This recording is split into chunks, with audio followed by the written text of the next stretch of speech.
Yawana Sunshine, tu sais, euh, je voudrais te parler de quelque chose, c'est en tant que parent, en fait. Tu sais, souvent sur nos enfants, en fait, on va transposer peut-être nos rêves, nos attentes.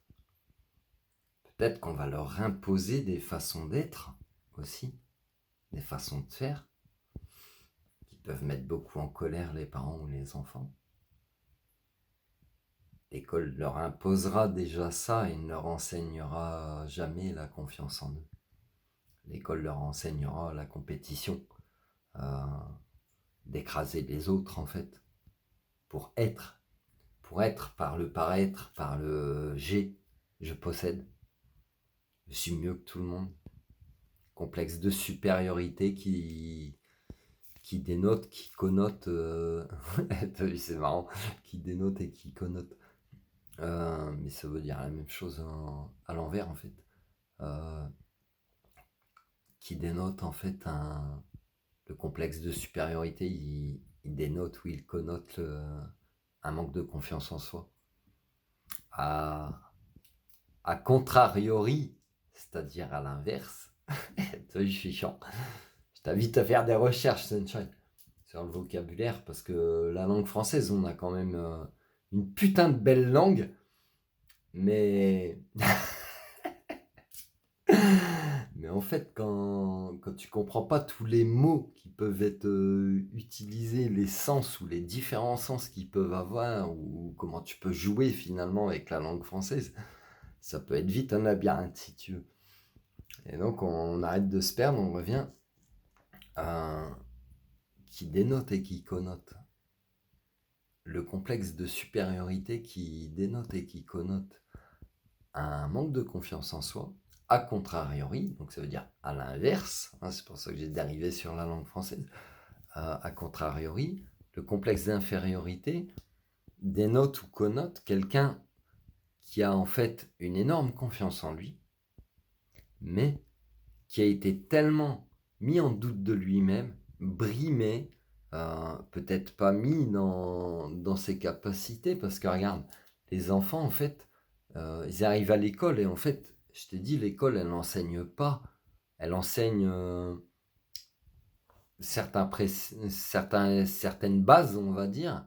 Après, ben, selon comment l'enfant est noté, il va être indiqué dans une direction alors qu'en fait, c'est pas forcément son chemin. L'enfant, si tu le laissais apprendre, tu lui donnes des bases, l'écriture, le calcul, la lecture. Après, l'envie de savoir, l'envie d'apprendre, l'enfant, il l'a déjà en fait, si tu veux. Donc, il va aller vers ce qui l'intéresse le plus. Et c'est là qu'il va exceller. Et il n'aura pas besoin forcément d'un diplôme, etc. J'ai ma fille aînée, elle n'a pas le bac, elle travaille en génétique. Je sais pas si ça te parle, quoi. Elle fait des clonages d'animaux, des choses comme ça. Ouh. Tu vois, t'as pas besoin de choses terrestres, en fait, si tu veux. Mais si tout dépend de comment on va indiquer le courant de pensée, en fait, c'est ça. C'est ça. Et donc, des gens qui peuvent être, qui peuvent se penser, ou qu'on a conditionné comme ça, en complexe d'infériorité, pose-toi la question, t'as jamais trouvé la case dont tu fais partie? Bah, tu fais partie de toutes les cases en fait. Et t'as pas un cerveau, t'as un champignon atomique si tu veux. Tu réfléchis. Mais en fait, tellement tu réfléchis dans tous les sens que des fois tu te perds. Ça c'est vrai. Donc c'est à toi de trouver ce qui t'intéresse, ce, que, ce qui t'anime en fait au fond de toi, euh, ce que ton âme elle vibre, ce pourquoi tu es revenu sur Terre en fait. Et c'est à toi de trouver ta place, ta fonction. Ça peut être ta place géographique, mais ça peut être ta place dans ce monde, en fait. Et ta place dans ce monde, c'est quoi ça? Pose-toi la question de toi à toi.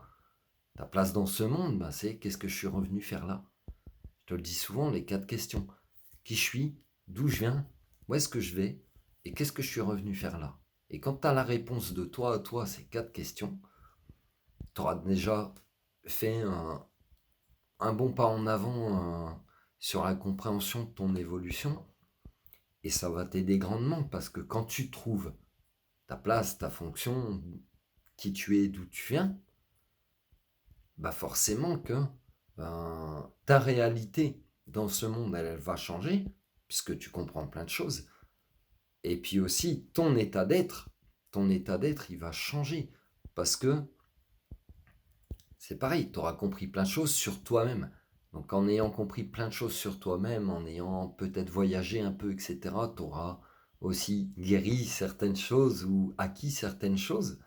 Hein, parce que les rencontres ou les endroits où tu peux aller, ça peut être toujours enrichissant de connaissances.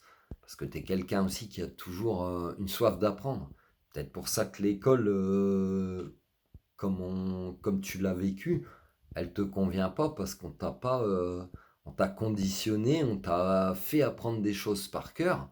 C'est comme si on t'a formaté en fait un ordinateur, mais on t'a pas laissé le choix, on t'a pas laissé apprendre ce que tu voulais. Et du coup, on t'a bridé. On a cassé ta confiance en toi, etc., etc. Ah, si tu veux être astronaute, ça va être dur, tu vois. Déjà dès la maternelle, il te coupe les rêves direct, alors que non. Ce que tu es revenu faire sur Terre, en plus, ça rejoint plusieurs rêves d'enfance que tu avais. Ça, je le dis souvent en guidant ça des gens. C'est des gens qui cherchent leur chemin de vie. Et ben, au lieu d'indiquer un courant de pensée unique, je les ramène à eux-mêmes en leur disant, bah, quand tu étais petit, tu avais plein de rêves ou tu avais plein de trucs qui te faisaient vibrer, que tu aimais faire et tout, que tu as oublié, que tu fais ou que tu sais, mais que tu fais plus. Bah, retourne vers ça, tu vas voir, ça va te ramener ton âme d'enfant, etc., etc. Et puis voilà. Bon, il y aura peut-être une deuxième vidéo parce qu'on s'est un petit peu perdu. Prends soin de toi, je t'aime.